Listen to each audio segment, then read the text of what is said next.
I am a miserable nurse. During the Halloween season, there was a 3-day break, but they didn't give me a single day off. Annoyed, I decided to join a game set in a haunted hospital. There was an old man wrapped in 4 tubes chasing a player.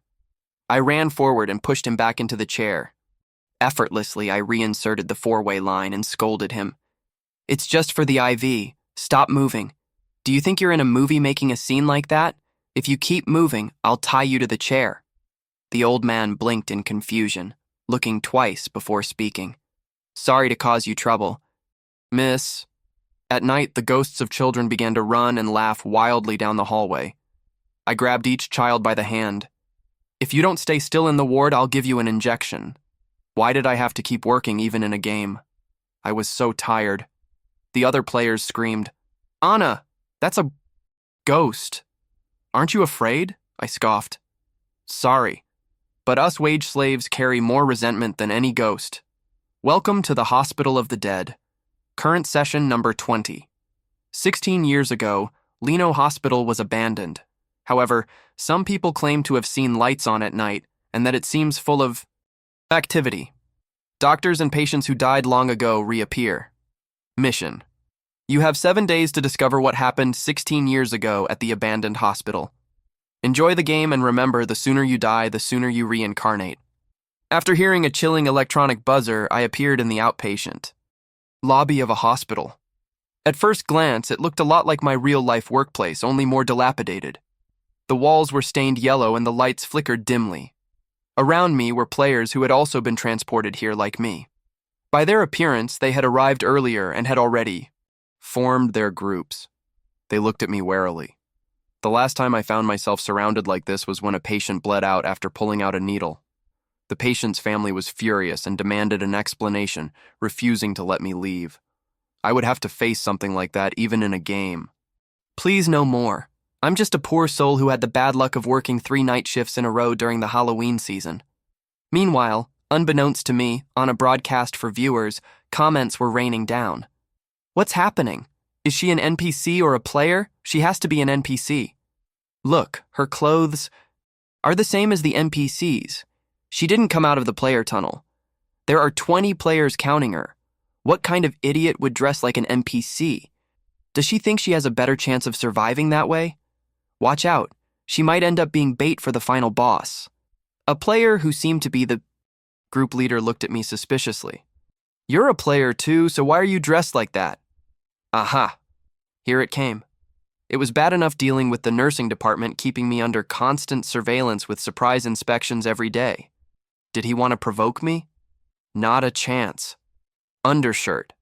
With no skin exposed. Check. Hairnet ready. And last but not least, white socks present. The leader commented suddenly, "Your cap is crooked." I was speechless. The system was setting a trap for me. Wait, why am I discussing this with you? Are you crazy? After all, there is no nursing department. Watching here. Now that we are all here, let's start looking for clues in pairs. It's safer that way. Then a girl dressed in white tugged at the leader timidly to get his attention. "Are we sure she isn't a ghost? She's dressed in a creepy way. I don't want to be in her group." I was fixing my nurse's cap when I heard such a comment. How dare she? My uniform was polished enough to pass any inspection. Even the nursing department wouldn't have complaints about it. What vulgar people. The others also began to avoid me after the girl's comment. With that, the pairs were formed, with a single group of 3 that effectively left me marginalized. She deserves it. It's her fault no one wants to group with her. Everyone knows you're doomed if you stay alone in a horror game. I bet she'll be the first to die tonight. Fine. The leader, heading the trio, caught everyone's attention with a cough and announced, "Here at the starting point, there is nothing. My group will go to the adjoining infusion room. The others, split up." Then he looked at me. "You come with us, but don't get too close." The leader seemed like a good guy. At least he didn't abandon her. Max is from our guild and has always been a great guy. With that, I followed him to the next room. Upon entering, a freezing breeze made me shiver. Hey, who set the temperature so low? The patients are already sick enough. They're going to end up with pneumonia. I was about to turn up the heat when Max suddenly screamed, "Oh no, the room is haunted! Get out!" At the same time, I heard an old man's voice in my ears. "Be a good girl and keep me company. Am I so lonely?" Turning around, I saw an old man in light clothing struggling to get up from an infusion chair. He approached me but tripped over a cable. "What are you doing standing there?" "Run." "But the door is locked, it won't open. Break it down, we'll die." "Yes, he's coming closer." Hey, rookie, what are you doing? Are you crazy? If you want to die, don't drag us with you." I ignored their frantic screams and ran toward the old man. With the same force I used to lift 50 kilos oxygen tanks, I pushed him back into the chair. Within seconds, I reinserted the four-way needle that had come loose when he stood up. The old man was dumbfounded. He stood still for a moment before trying to get up again to remove the needle. That was when my patience ran out. I pushed him back into the chair and let go. "It's just an IV. Stop moving. Do you think you're in a movie? If you keep this up, you won't be able to use your hands. And don't say I didn't warn you when it swells up tomorrow. Enough. Stay seated and don't move until the IV is finished. If you need to go to the bathroom, call me." Seriously, what was wrong with these patients ripping out needles? This hospital was unbelievable too. How could they leave an elderly patient alone in a room with an IV? Nursing rule number 1. Always watch patients with IVs closely to avoid accidents. The old man blinked several times. "Sorry to cause you trouble, miss." I smiled at him. "It's okay, sir. Just stay calm. I'll watch the IV and let you know when it's done." Then I turned off the fan that had been blowing cold air the whole time. I placed a blanket over him, put a heating pad under his arm, and turned on the TV before checking the drip rate. After attending to all that, I turned around and saw the trio staring at me in astonishment. I could do this with my eyes closed. "Aren't you afraid?" The comments section exploded. "What's going on? The ghost is supposed to ask the player what's wrong with him, and if they don't answer, he strangles them with the IV tubing. Come on, ask the question. Hey nurse, what's wrong with me? Why haven't I recovered?" There it is, I told you. There's no way it goes differently. I smiled at him.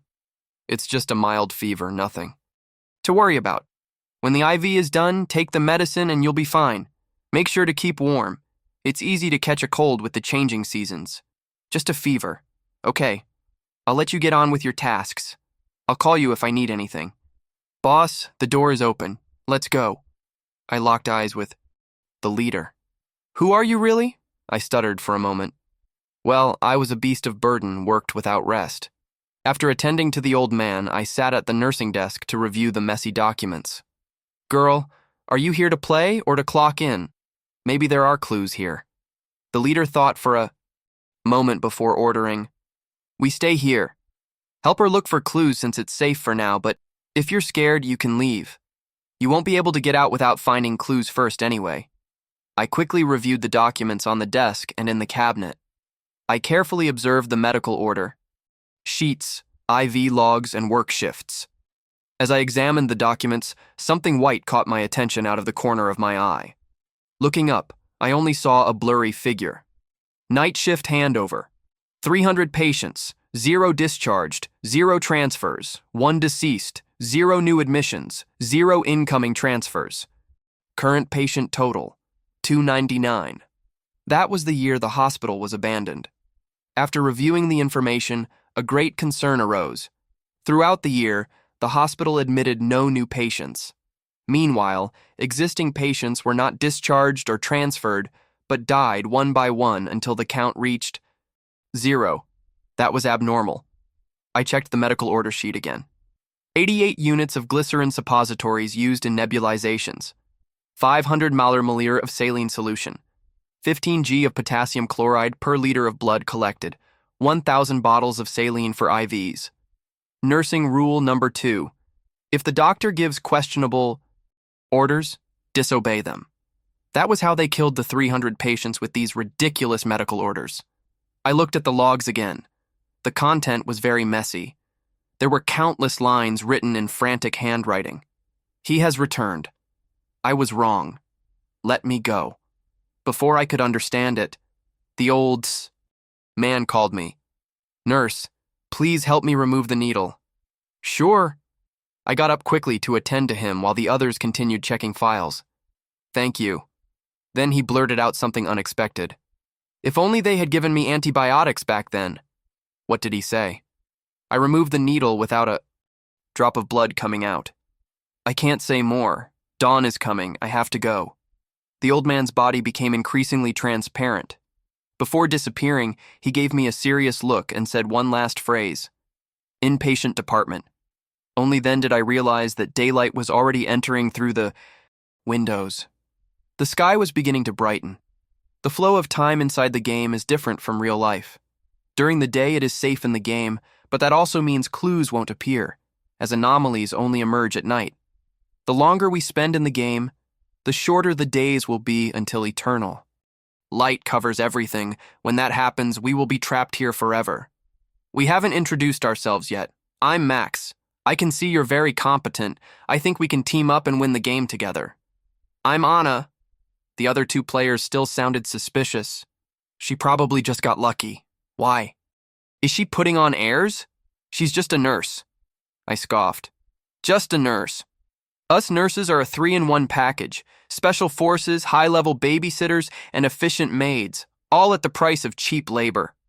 The old man vanished in front of me like smoke dissolving in the morning, leaving only a neatly folded blanket, the needle removed without a trace of blood, and his last words still suspended in the air like an order.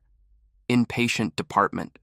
I turned to Max, who was watching me with a mix of awe and contained respect.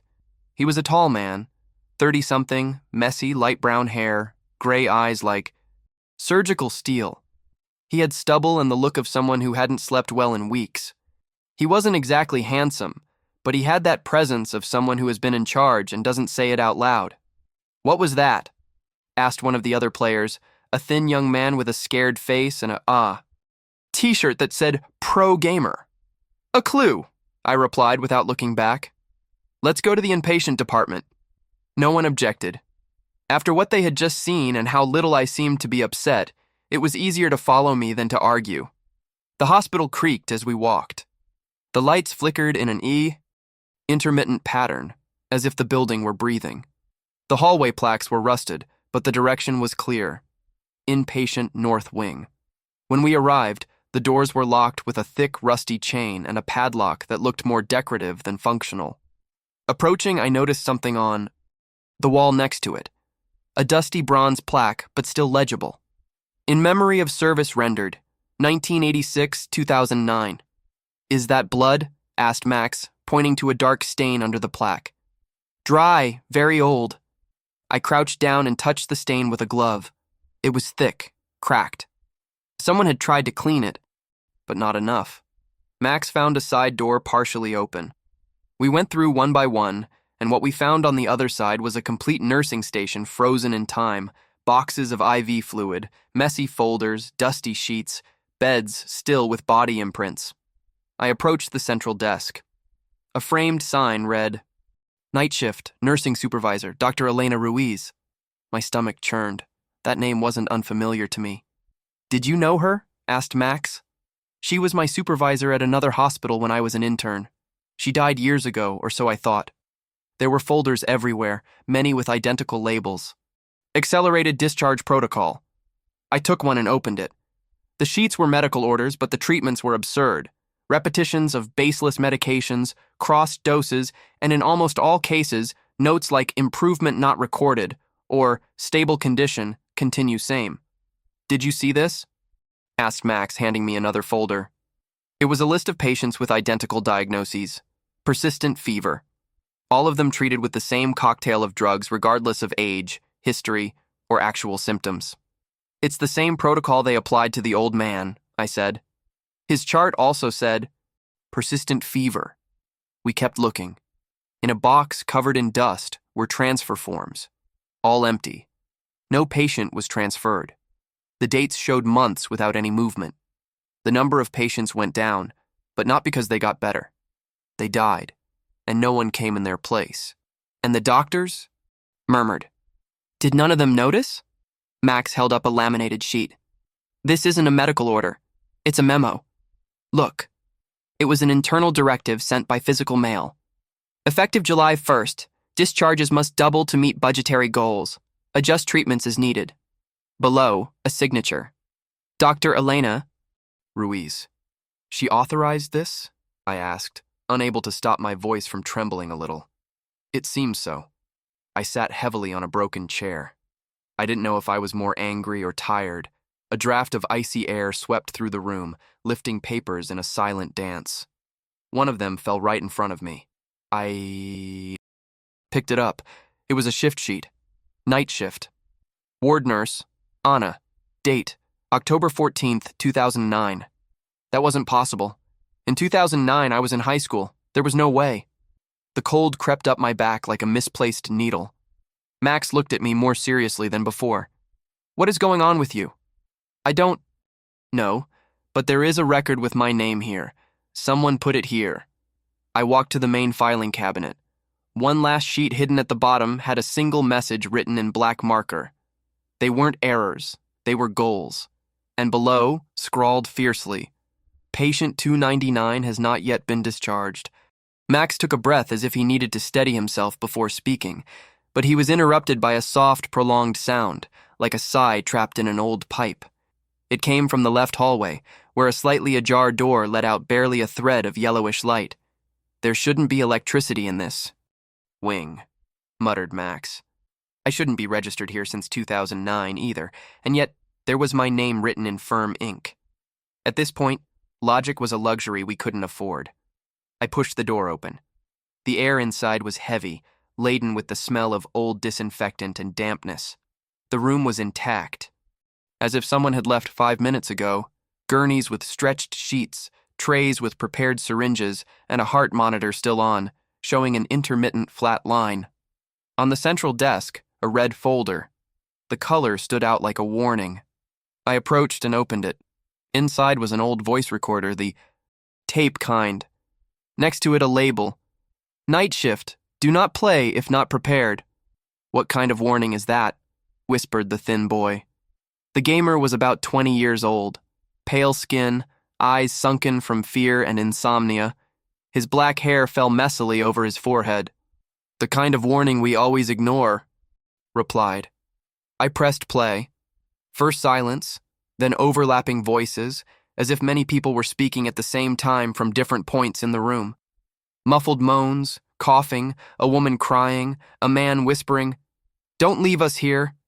Another clearer voice. "A little girl, can you call my mom? It hurts. A lot." The thin boy dropped the flashlight. His whole body was trembling. "That voice," he whispered, bringing both hands to his mouth. "No, it can't be." He tried to back away, but Max held him by the shoulder.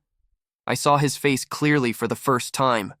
He had black eyes identical to those of the girl we had just heard. "My sister," he said almost breathlessly. "She died here. We thought she had been transferred." I didn't know what to say, and I'm not usually at a loss for words. The recording continued. Another voice. Tired, probably a nurse. I requested antibiotics be admitted. No new protocol. Something doesn't fit. If I follow orders, I kill them. If I don't follow them, they fire me. What kind of shift is this? A bang, then another. Like fists against a door. Close the ward. Don't let the doctors in. They've decided something. He's not going to recover anymore. They're going to disconnect him tomorrow. One last sigh was heard, and the tape stopped by itself.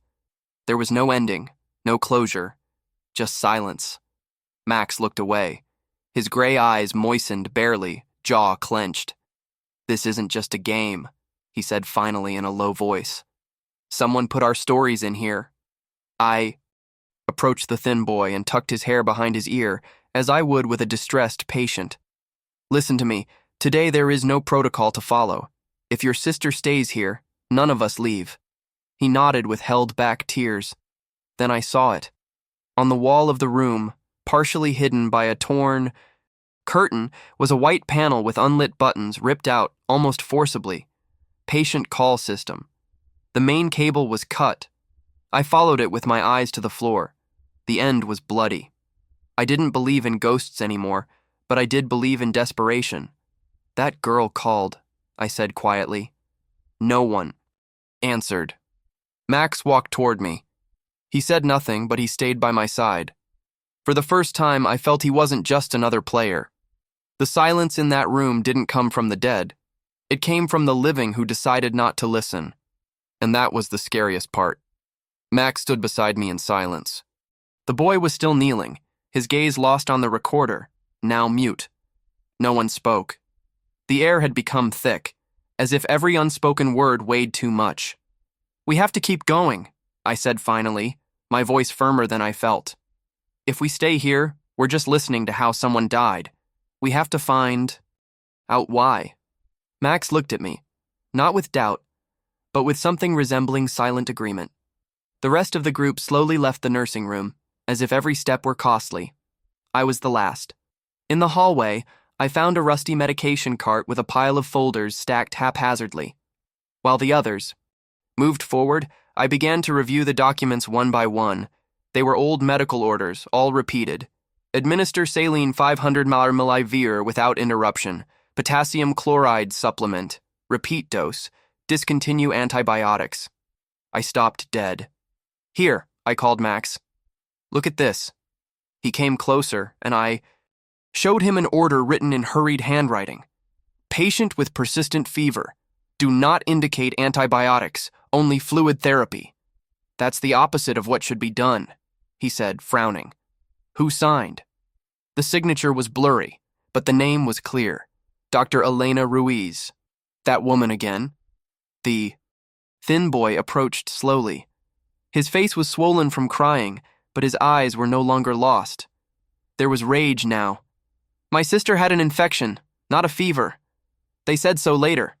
He ran his fingers over the signature. "Why would they suspend antibiotics?" I had no answer. Max took another document from the cart. This time a newer sheet, almost clean. Only one handwritten sentence. "Repeat protocol without exceptions.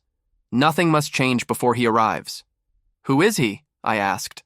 Max shook his head. "I don't know, but this isn't negligence anymore. It's systematic." We remained silent for a few seconds. I heard the wind rushing through the ventilation ducts, bringing with it a metallic smell like dry blood. "They didn't do this by mistake," I said finally. "Someone decided those patients shouldn't recover." The thin boy looked at me. "Why are you doing this? You didn't even know my sister."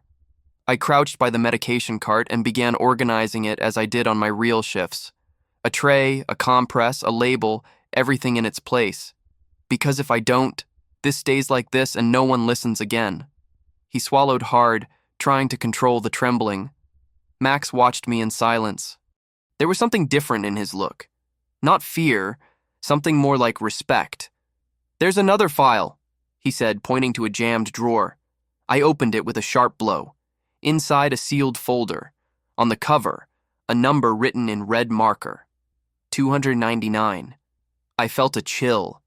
The same number from the file we found earlier. I opened the folder. There was only one sheet, an authorization form. "Patient candidate for disconnection due to lack of favorable evolution. Scheduled date, October 15th, 2009. Signed, E. Ruiz, below. Almost erased by time. Assigned, Nurse Anna." Max took a deep breath. "Anna, that..." Patient couldn't speak. The document fell from my hands. That patient wasn't a number. He was someone I was supposedly meant to have let die. I was 16 years old, and yet there was my name. Someone wanted me to carry that, and I was already too tired to keep carrying other people's guilt. "Let's go," I said, standing up. "Let's find patient 299's room." The hallway to the east wing of the hospital seemed longer than I remembered. Although technically this was a game, the details were so precise that every creak of the floor made me turn my head. Max walked beside me, his gaze fixed straight ahead. The thin boy followed us, calmer than before, but now with a silent determination. Patient 299's room wasn't listed on the map, but there is always a pattern in hospitals. The oldest records usually end up at the far ends of the building. And that was how we found a numberless door with a Rusty metal frame and a sign hanging by a single nail. The paint was peeling, but it could still be read. Patient in prolonged observation. Do not interrupt.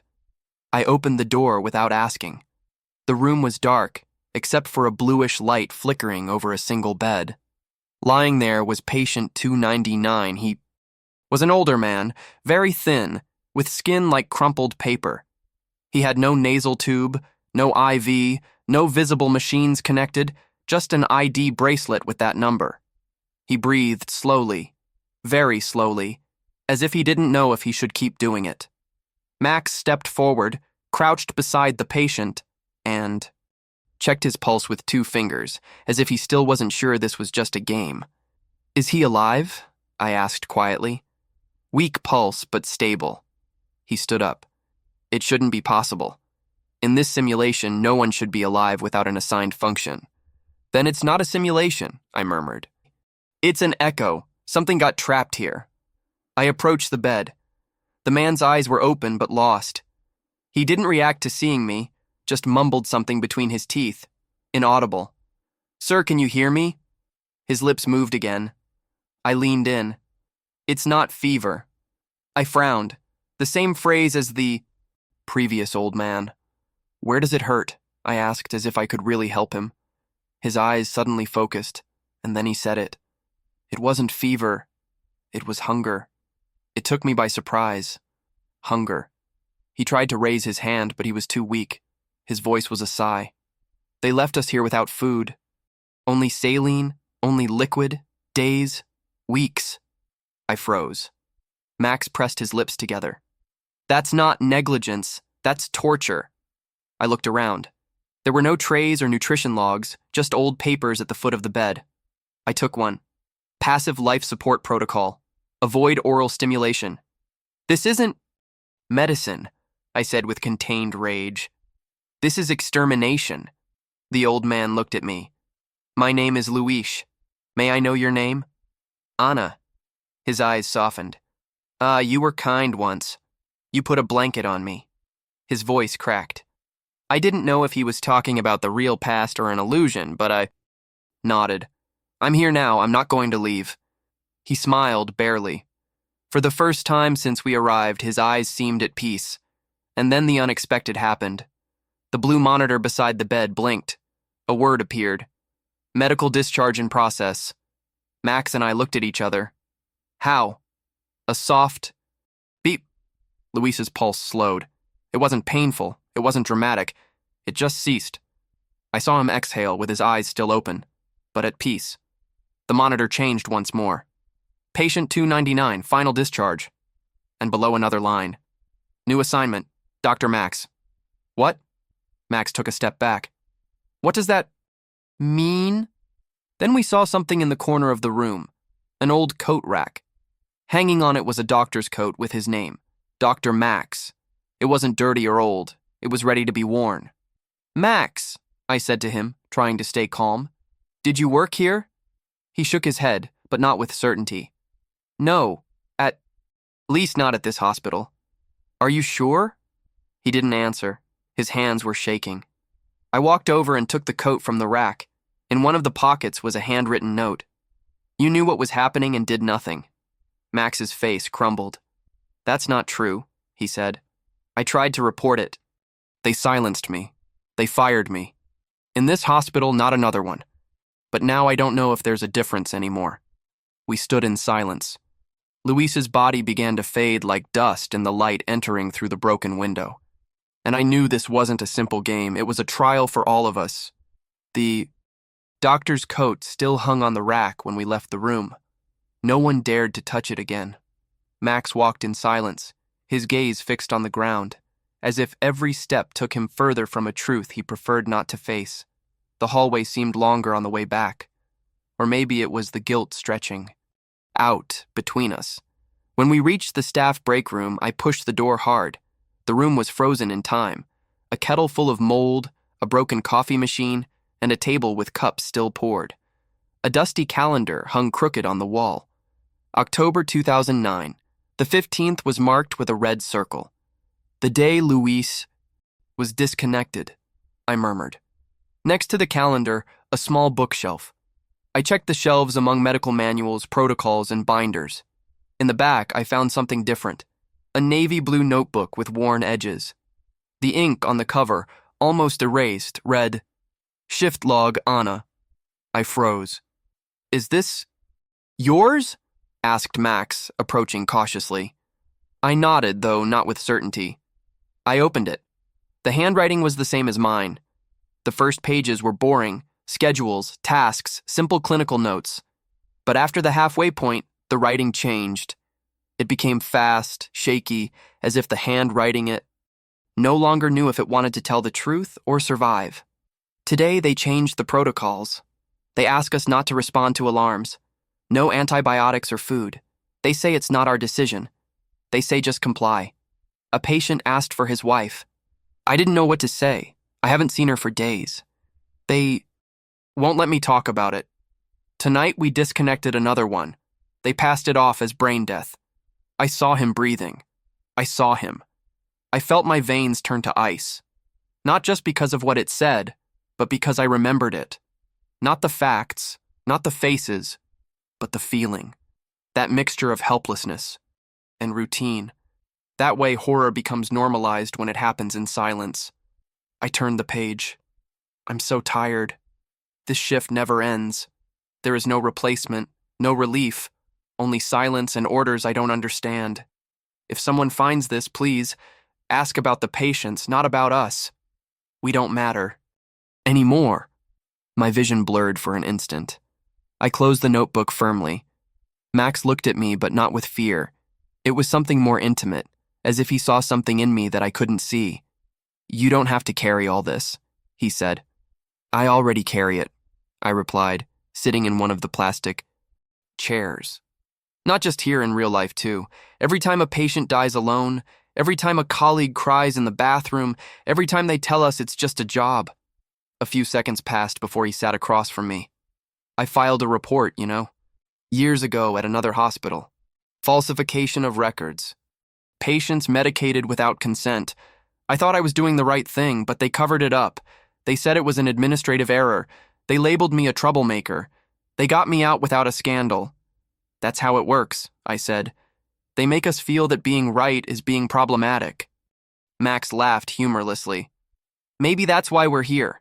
Maybe this game isn't for surviving. It's to remember what we did or what we let slide.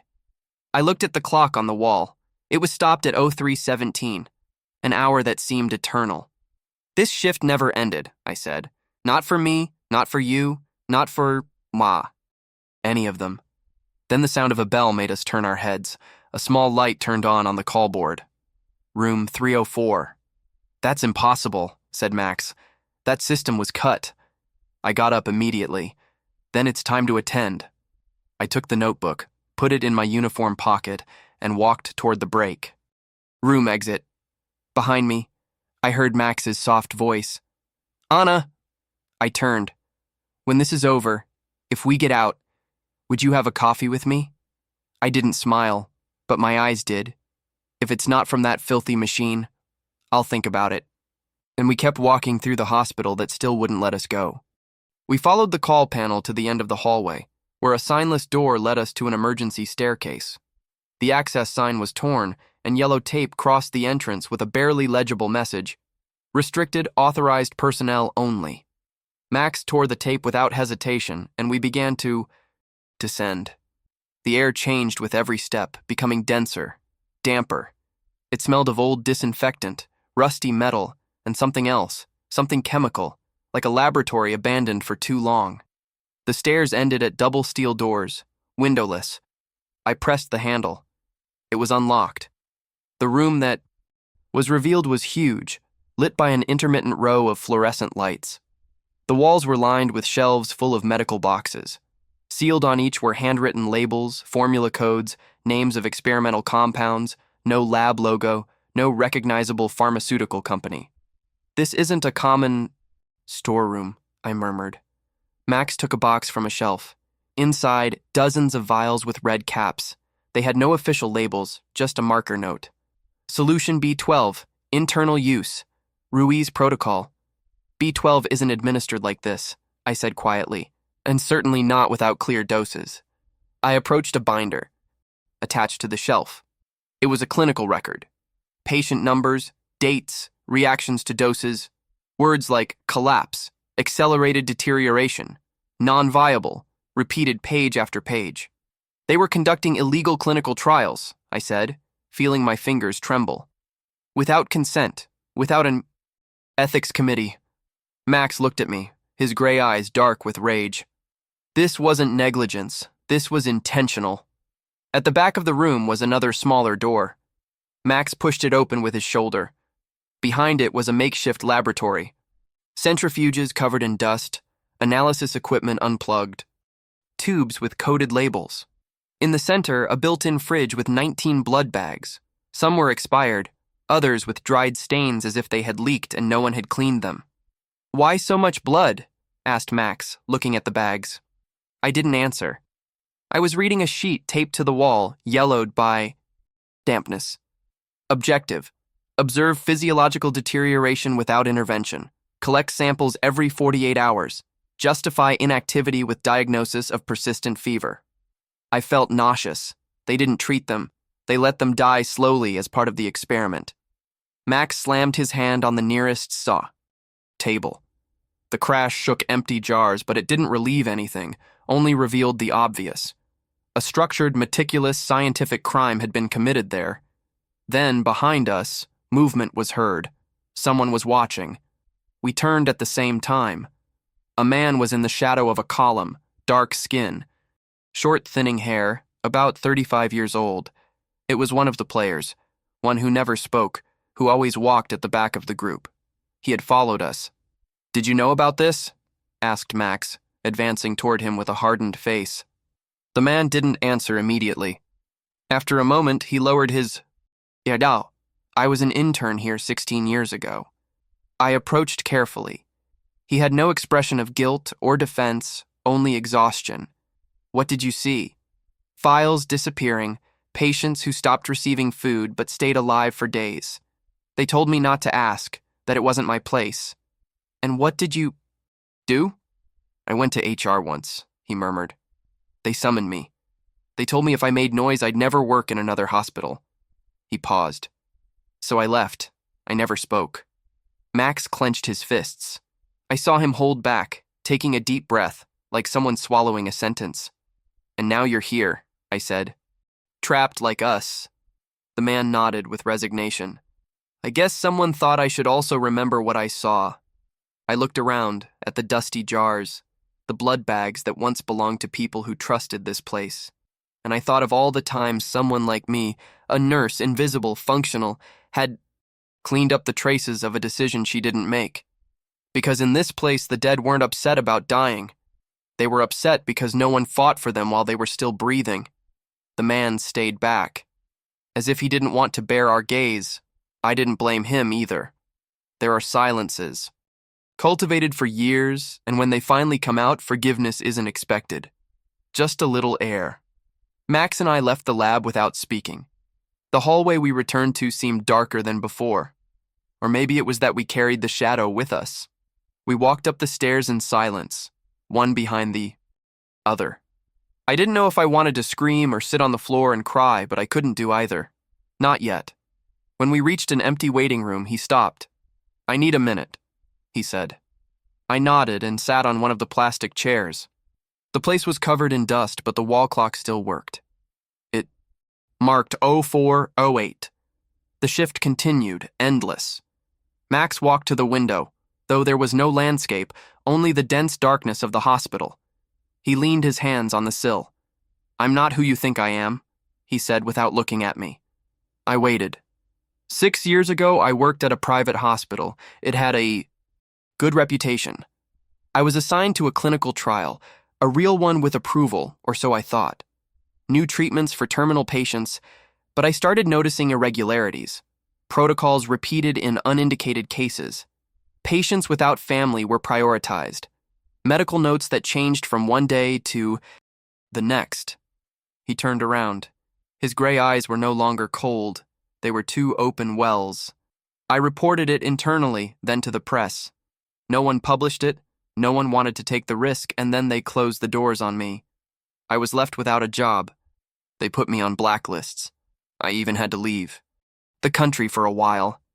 Is that why you entered the game? I asked, lowering my voice. It was an invitation. At first I thought it was a joke, then that it was a way to clear my name, but now I think it's a trial, a punishment perhaps. He sat next to me, not too close, close enough not to feel alone. And you? He asked, looking at me sideways. How did you end up here? I sighed. I rested my elbows on my knees. 3 night shifts in a row, a patient bled out from pulling out the needle himself.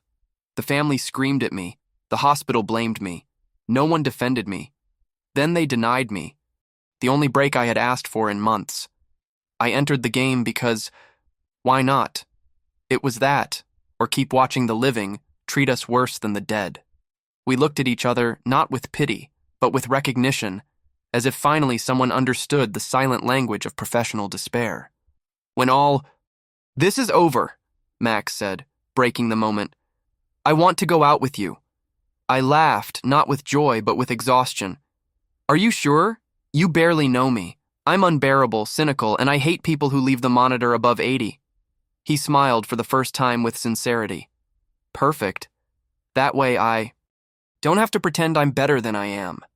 We stayed in silence a moment longer, and then, like a bad omen, the hallway lights flickered once, twice, and went out.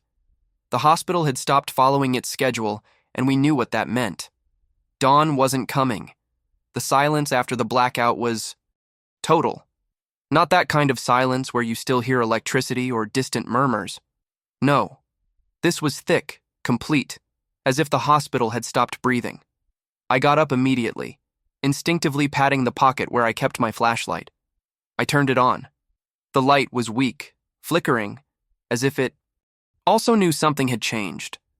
It's not a system failure, I said. The cycle is broken. Max stood up behind me. He said nothing. He didn't need to. I saw it on his face. He felt it too. The hospital wasn't following us anymore. Now we were the ones walking through its logic. What time is it? He asked. I looked at the clock on the wall. It still marked 0408. Same as before. There is no sunrise, I murmured. The day won't come. The game rules were breaking, and we knew what that meant.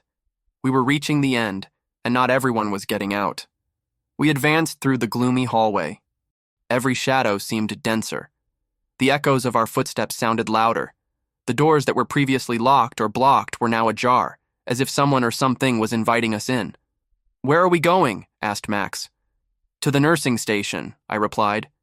If the system is collapsing, the central registry is the only thing that can give us a way out. The station was messy as we had left it, but something had changed. On the desk, the screen that was previously dead now glowed with a faint green shimmer. I approached and touched it. It didn't react. Then, slowly, it began to write by itself. Last active patient, discharged. Below another line appeared. To release the shift, discharge of assigned personnel is required. I frowned. Staff, discharge. Max came closer, reading with me. His expression hardened. Us. At that moment, the monitor changed again. 2 active records. Nurse Anna. Dr. Max. And finally, closing protocol. Complete. Last rounds. Prepare exit. They don't want us to survive, I said with a dry throat. They want us to finish the shift? As if it were a real hospital. And it is, in a way, replied Max. One trapped in the memory of those who abandoned it. We stood still for a few seconds. Then I understood. This place wasn't a trap. It was an open file, and we were the last ones to sign. We have to do rounds, I said finally. Room by room, as it should be done. Discharge those who can be, close the records of those who can't, and then maybe we can leave. Max looked at me, and there was no doubt in his eyes this time. Together, I nodded. Together. We took the folders, prepared the forms as if everything were normal, as if we weren't trapped in a hospital suspended between the past and punishment. We walked the north wing first, of empty beds, records with erased names, some sheets still warm, though no one should have been there. Every room had a story that was never written, and we were the ones who had to close them. In one of the beds, a rag doll. In another, a children's book open to the page of a sick wolf. And then I understood. This wasn't just about what the doctors did, it was about what we all let slide. We kept walking. The light still didn't return. The day didn't dawn, but we kept doing rounds because the shift doesn't end until the last patient leaves. We walked entire hallways without finding life. It's not that I expected to see anyone breathing, but there was something more unsettling than death. Absence, empty beds, untold stories, the trace of a cup of tea still on a table, the soft hiss of oxygen still connected, though there was no lung that needed it. Max walked beside me, quiet. It wasn't an uncomfortable silence. It was that kind of professional silence, like the one you have when holding a dying patient's hand, without promising anything. We had checked 6 wards, no live records, until we reached the end of the West Wing. The door had a hand-painted number, 001. I opened it. Inside, a small, clean room, lit by a floor lamp that didn't flicker, the only one in the whole hospital that seemed stable. And in the bed, an old man sitting up, awake, as if waiting for us. "Late for rounds, don't you think?" he said with a soft voice and a hint of irony. I approached without speaking. I took his pulse, slow but steady. I adjusted his pillow out of reflex. "Full name?" I asked, as I always did. "Hugo," he replied. I wrote it down. "Reason for admission." Waiting to see if someone would come to close the door. Max approached with the file. There were no records, just a note. Patient. Admitted for prolonged observation without discharge date. "How long have you been here?" I asked him. Hugo smiled at me, but his eyes didn't join in. "I lost count, but I know the day I came in there were still nurses, although they didn't talk much anymore. They just followed orders, looked at the floor, did everything fast as if making contact was a fault." Max lowered his gaze. I kept mine fixed on the patient. "We are going to discharge you, Mr. Hugo," I said. Like that. "And how is that done now?" With a click. He laughed barely. "In my day, at least they shook your hand." I extended. "Mine." He hesitated and then held it. His fingers were cold, but firm. He looked at Max. "And you?" Max hesitated. Then he nodded. He took the patient's other hand. For a moment, the 3 of us breathed at the same time, as if we were synchronized with something greater. I took the form, marked the Salé medical discharge field with a cross, and then I saw it. At the head of the bed, the lit monitor projected a final line. "Patient discharged. Procedure complete." The old man sighed. "Thank you. Not for me, but for treating me like a human." His eyes closed. There was no beat, no cardiac arrest, just rest. His body began to fade slowly, not dramatically, as if the air were reclaiming him back. Max didn't let go of his hand until he disappeared completely. The bed remained empty. I approached and stripped the sheets with automatic movements. I folded them, left the pillow in its place, closed the folder. Rounds completed. Max looked at me. His face was a mix of relief and guilt. "Do you think it was enough?" "There is no way to give life back to anyone," I replied. "But there are ways not to forget they had it." We left the room together. The hallway was now clearer, not illuminated, but less hostile, as if the hospital knew we understood what we had to do. The nursing monitor awaited us. A line greeted us. "Shift concluded. Proceed to exit point." Max touched my shoulder. "Ready?" "I was born on a rotating shift. I'm always ready." And we started walking toward the exit. The path to the exit wasn't marked with lights or signs. We only knew it was there because the hospital allowed it. The doors that were previously closed opened effortlessly. The air was different, lighter, as if it had finally released something it had been holding for too long. Max walked beside me in silence, not like before. Now it was a different silence, peaceful. We had finished the rounds. We had done what no one did at the time: listen, see, record, and discharge. We reached the main lobby, the same one where I had appeared on the first day. It was empty. The other players weren't there. We didn't know if they had left, if they had given up, or if it simply wasn't their place to stay until the end. In the center of the room, a reception desk, on top a folder. My name on the cover, Anna. Final record. I opened it. It was a handwritten letter. Dear Anna, you didn't get here by accident. This hospital was a replica. Yes, but its history was real. What you lived was an echo carefully constructed with data, records, and fragmented memories. Some of them yours. Your mother, Nurse Marta, worked here. She was one of the first to report the illegal protocols. Before they silenced her, she hid this truth among papers, falsified shifts, and forgotten patients. My vision blurred. I remembered fragments of her voice. As a child, I always saw her come home tired, but she never talked about her work. She only said that shifts didn't end, that there were things she couldn't explain. I never asked.